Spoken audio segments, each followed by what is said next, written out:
Bonjour à tous, aujourd'hui vidéo dans la Jewel Academy avec un sujet vraiment premièrement important et deux que je trouve extrêmement intéressant parce que souvent méconnu, souvent et malheureusement mal interprété, de fausses informations sont souvent données et là clairement on va clarifier les choses, on va parler de qu'est-ce que la nicotine. Je le rappelle parce que ça là à ce moment-là dans cette vidéo c'est vraiment extrêmement important.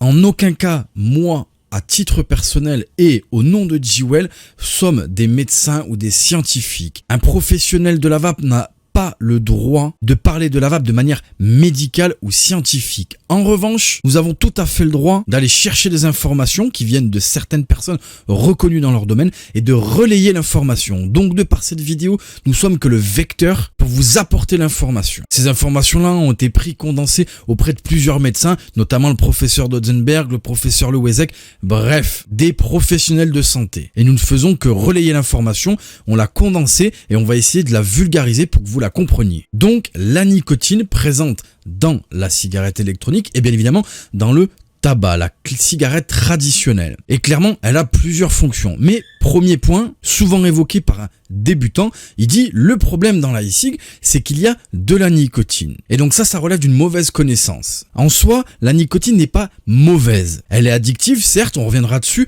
mais ce n'est pas mauvais. Qu'est-ce qu'il y a de mauvais dans la cigarette traditionnelle? C'est premièrement la combustion qui dégage des produits pas très cool et la présence d'autres substances comme le goudron, le mercure ou autres. Donc la nicotine dans la e-cigarette en soi n'est pas un problème. Pour comprendre, là on va rentrer dans quelque chose d'un petit peu technique, mais on va essayer de le vulgariser et les propos ne seront pas ultra précis. Ça je préviens pour ceux qui aiment vraiment aller dans les détails exacts, ce ne sera pas le cas. Cette vidéo s'adresse à des gens qui ne connaissent pas et donc on vulgarise exprès. En fait, la nicotine agit sur le cerveau et sur le circuit de la récompense à l'intérieur du cerveau. Quand on fume une cigarette traditionnelle, il y a des produits qui interfèrent et qui bloquent une partie de ce circuit de la récompense. Et donc, le cerveau en demande encore. Donc, c'est pour ça que quand on est fumeur et qu'on n'a plus beaucoup de cigarettes ou que le bureau de tabac va fermer, on est comme ça. Parce que le circuit de la récompense est perturbé et les récepteurs au niveau du cerveau sont multipliés. Et plus on fume, plus le circuit est bloqué, plus il y a de récepteurs,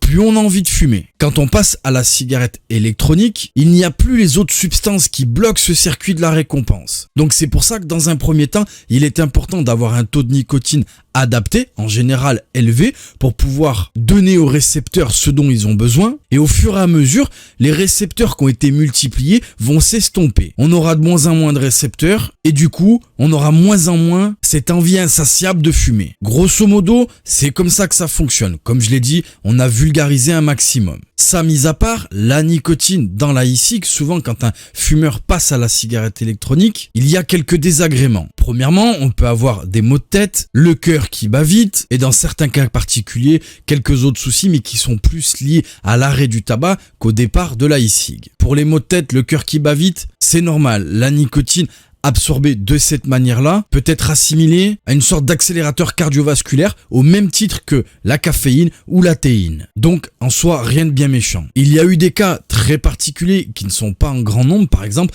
au niveau des gencives, il peut y avoir des saignements. Là, clairement, ce n'est pas la e-cig, c'est parce qu'on a arrêté de fumer. Il faut vraiment faire le distinguo entre les effets de la e-cig, qu'ils soient des avantages ou des inconvénients, et l'effet de l'arrêt du tabac. Au niveau de la nicotine, comme dit au début de la vidéo, elle est addictive. Le mot addictif, obligatoirement pour la majorité des gens, est négatif. Mais en pratique, c'est quoi? Tout simplement, je l'ai dit, au niveau de la nicotine, simplement de la nicotine, je ne parle pas de la cigarette traditionnelle, c'est quelque chose qui va fonctionner dans le circuit de la récompense dans son cerveau. Et donc, quand on se fait plaisir, notre cerveau est content, libère des substances chimiques qui fait qu'on se sent bien, et donc automatiquement, on demande encore puisqu'il aime ça. Et c'est en ça que la nicotine est addictive. En revanche, pour que vous compreniez le fait que ce n'est pas mauvais, c'est le même principe quand on fait du sport. Les gens qui sont très sportifs vont à la salle de sport, rentrent chez eux, ils sont ruinés, mais ils ont ce sentiment de bien-être et ils ont envie d'y retourner encore et encore. C'est le même principe pour la nourriture,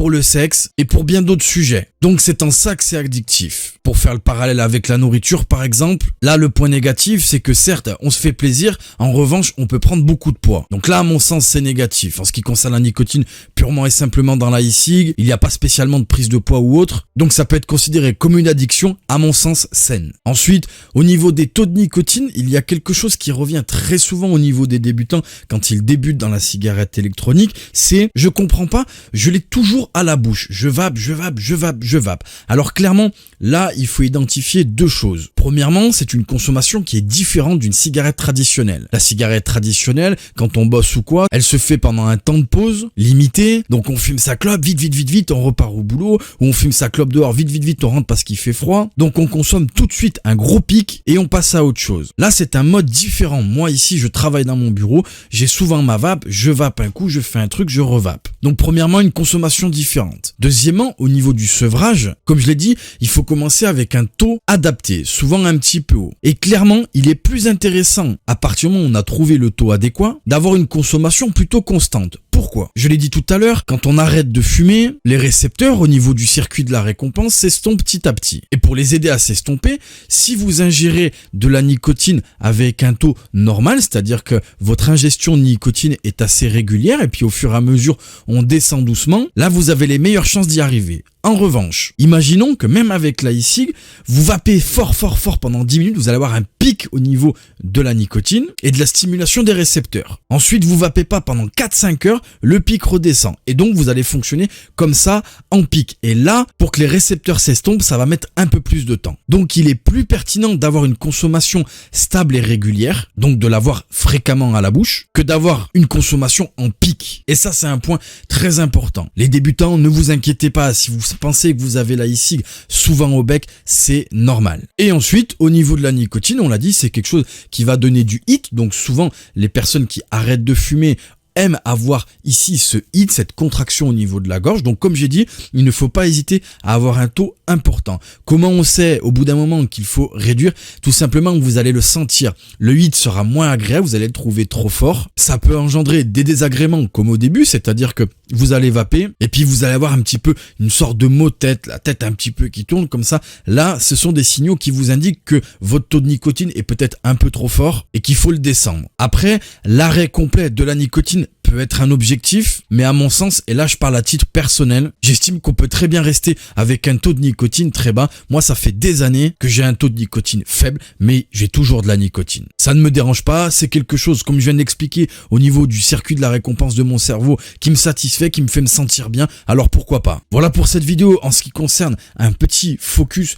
sur la nicotine. J'espère que ça vous a apporté des bonnes informations. N'hésitez pas à mettre des commentaires si des choses ne sont pas claires. On recommencera la vidéo sur les sujets qui ne sont pas clairs spécifiques à la nicotine sans problème. On peut éventuellement même trouver des documents de différents docteurs et vous les transmettre sur la chaîne. Bref, on peut faire plein de choses. N'hésitez pas à communiquer avec nous via les commentaires de la chaîne. Donc j'espère que cette vidéo vous aura été utile et on se retrouve sur la chaîne pour d'autres vidéos. Ciao.